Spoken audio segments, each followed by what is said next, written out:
Hello everyone, welcome back to my YouTube channel Maths Theme. Today we are going to start Lagrange mean values theorem. तो guys हमने पिछले class में जो है ना मतलब रोल्स थ्योरम को पढ़े थे, उसका स्टेटमेंट को पढ़े थे, उन्होंने 3 कंडीशन दिए थे, ठीक है, और उससे रिलेटेड हमने जो है ना बहुत सारे सवालों को किए थे। आज हम लोग पढ़ने जा रहे हैं लैग्रेंज मीन वैल्यूज थ्योरम, जिसको शॉर्टकट में क्या बोलते हैं, LMVT। इसका जो फुल नेम है लैग्रेंज मीन वैल्यूज थ्योरम है, वो ऊपर लिखी हुई है। क्लियर? देखो जिस तरह से रोल्स जो थे ना, रोल्स अपना 3 स्टेटमेंट दिए थे, जिसमें से पहला बताया गया था कि जो भी फंक्शन होगा वो कंटिन्यूअस होता है।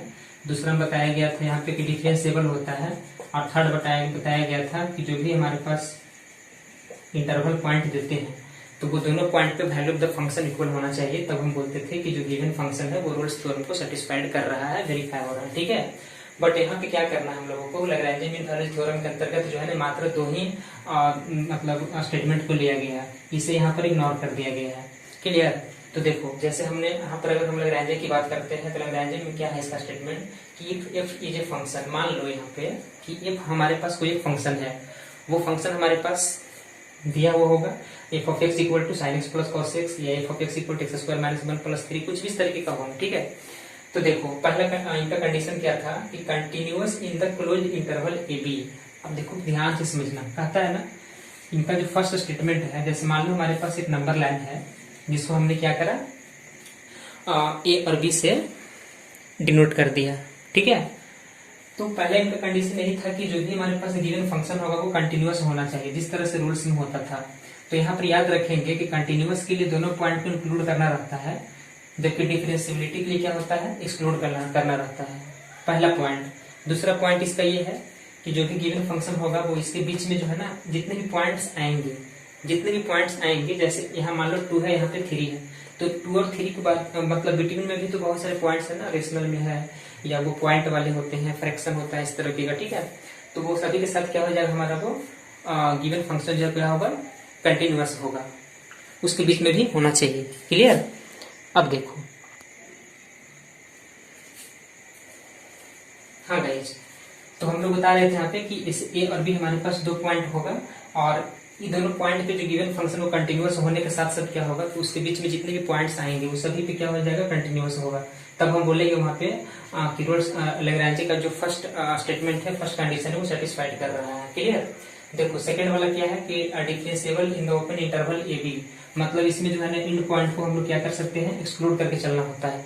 तो इसका मतलब यही हुआ सीधे सीधे कि अगर हमारे पास ए और बी 2 पॉइंट है तो उन दोनों के बीच में जितने पॉइंट आएंगे, क्लियर, जैसे देखो ना हम लोग डिफरेंशिएशन पढ़ते हैं, डिफरेंशिएबिलिटी, तो वो क्या होता है, वो एक तरह का कर्व का ही तो बात चलता है ना इसमें, जैसे टेंजेंट लाइन इस पे आ रहा है कि नहीं, जहाँ पे कर्व बन रहा है वहां पे टेंजेंट किस तरीके से खींची देंगे हम लोग किसी न किसी तरह से।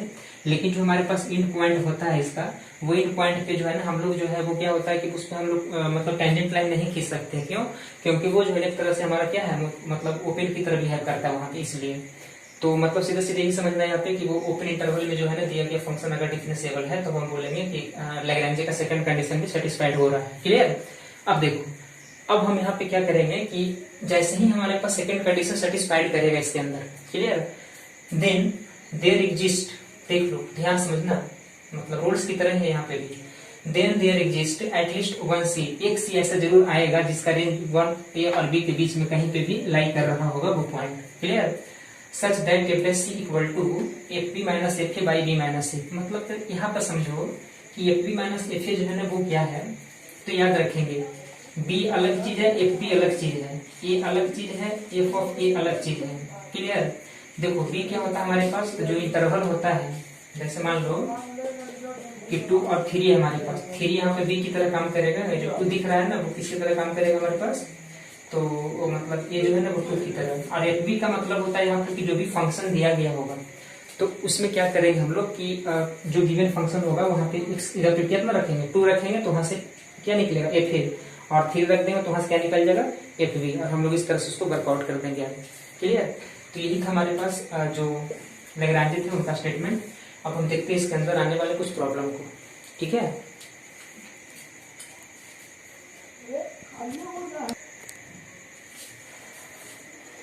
देखो गाइस, इसका जो फर्स्ट क्वेश्चन है ना वो क्या है, तो क्वेश्चन हम रीड कर देते हैं।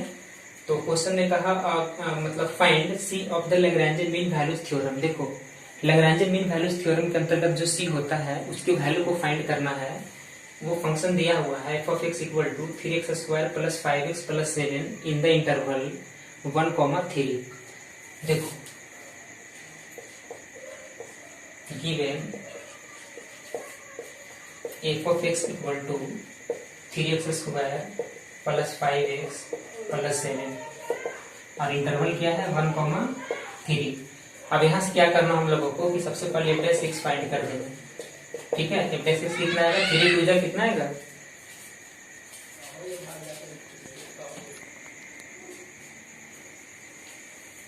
चलो। तो हम लोग जो है ना f x कैलकुलेट कर रहे थे 3x² प्लस 5x प्लस 7 का जो डेरिवेटिव होगा वो कितना हो जाएगा 6x प्लस कितना हो जाएगा 5 होगा, है ना।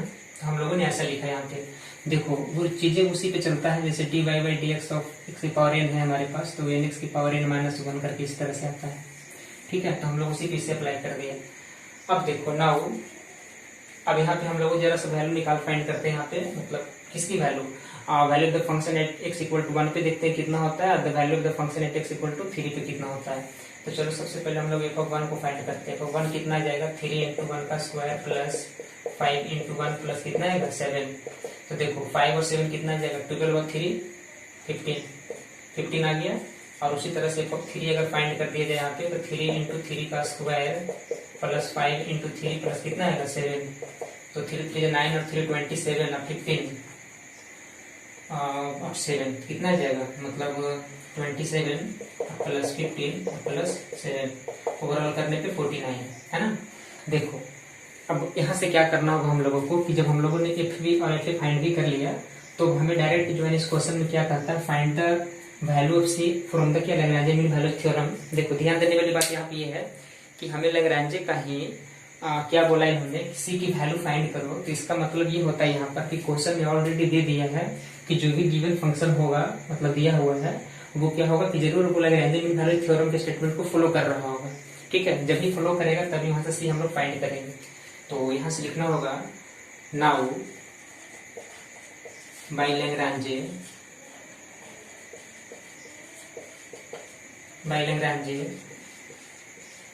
मीन वैल्यू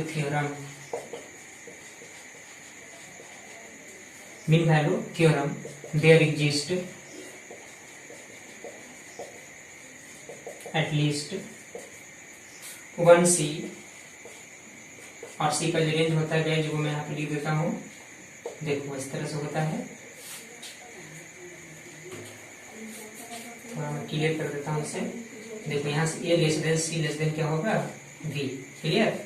तो then why they exist at least 1 C such that F plus C की जो वैल्यू होगा वो F of B minus F of A by B minus A के इक्वल होगा। अब हमें कुछ नहीं करना है, बस इस वैल्यू को जो है ना उठा करके इक्वेशन में पुट कर देंगे और वो आंसर आ जाएगा, क्लियर। देखो क्या करना है आगे हम लोगों को।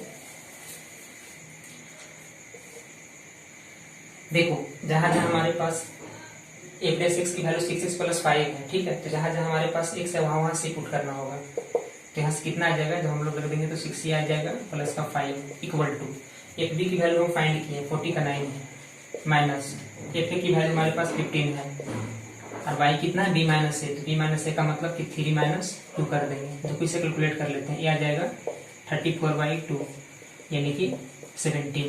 तो हम लोगों ने देखा कि 6 प्लस 5 की जो वैल्यू है वो 17 है, तो दिस इंप्लाइज 6 की जो वैल्यू आ जाएगा वो 70 माइनस कितना आ जाएगा 5 आएगा। अब 17 में से 5 जाएगा तो 12 आएगा, तो यहाँ लिखना होगा 12, दिस इज 6c। तो देयरफॉर c की वैल्यू कितना आ जाएगा 12/6 2 जब 12 2 आ गया, क्लियर। अब देखो अगर हम नंबर लाइन की बात करें तो हमारे पास जो इंटरवल है 1 है 3 है और सी की वैल्यू 2 आ रहा है, 2 इसी के बीच में कहीं पे आ रहा होगा। तो हम लोगों ने तो यहाँ पर देखा कि जो भी गिवन क्वेश्चन है उसके हिसाब से सी की वैल्यू जो 2 आ रहा है उसे हम लोग को तो एक्सेप्ट करना मजबूरी बन गया, कारण तो वो इस इंटरवल के बीच लाई कर रहा है। अगर वो इस इंटरवल को लेफ्ट चाहे राइट चला जाता तो हम लोग उस केस में सी को क्या करते हैं निगलेक्ट करके चलते हैं, बट यहाँ पे तो ऐसा नहीं कर सकते। तो चलो थोड़ा सा और हम लोग इसे है ना 2 लाइन लिखते हैं।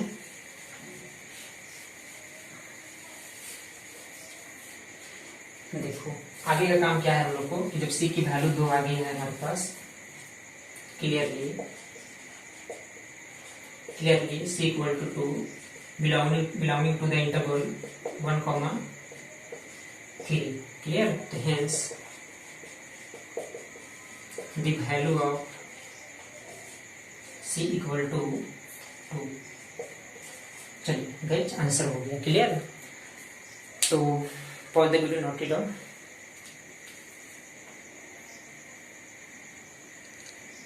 ओके, तो गाइस ये जो हम लोग क्वेश्चन कर रहे थे वो लैग्रेंज का फर्स्ट क्वेश्चन था। अब हम लोग क्या करेंगे कि इसके अगले लेक्चर में जो है ना क्वेश्चन सेकंड लाएंगे, सेकंड थर्ड फोर्थ जो भी होगा, ठीक है। तो इस क्वेश्चन को जैसे ही हम लोग मतलब इस तरह से वर्क किए तो इसमें क्वेश्चन में ऐसा नहीं दिया रखा था कि वेरीफाई रोल्स थ्योरम या लैग्रेंज थ्योरम, क्लियर। अगर लैग्रेंज थ्योरम हम लोग को वेरीफाई करने के लिए देता तो उसका स्टेप थोड़ा सा जो है हल्का सा चेंज करके जाता है। थोड़ा सा हम लोग क्या करेंगे उस केस में, आपके स्टेप को जो था ना चेंज कर देंगे। चेंज इस बेज में होगा कि जैसे मान लो उसका जो भी स्टेटमेंट उन्होंने दिए थे तो सभी को लाइन बाय लाइन लिख कर बनाना पड़ेगा हम लोगों को, जबकि यहाँ पर इन्होंने सिर्फ डायरेक्ट दे दिया था कि find the value of c from the Lagrange mean values, ठीक है, मीन वैल्यूज थ्योरम। तो हम लोगों डायरेक्ट इस तरह से वर्क कर दिए। तो चलो अब हम लोग देखते हैं कि जो इनका वेरिफिकेशन होता है इनके थ्योरम को, उस तरह का प्रॉब्लम जो आएगा उसको हम किस तरह से बनाएंगे, ठीक है। तो चलो जाते जाते बस हम एक बार यही कहना चाहेंगे कि बढ़िया से पढ़ाई करना है सभी को, और जो भी चीजें अगर समझ में नहीं आया है तो कमेंट बॉक्स में जरूर बताएं हमें। और तो आज के सेशन को इतना ही रखते हैं, तब तक के लिए जय हिंद जय भारत।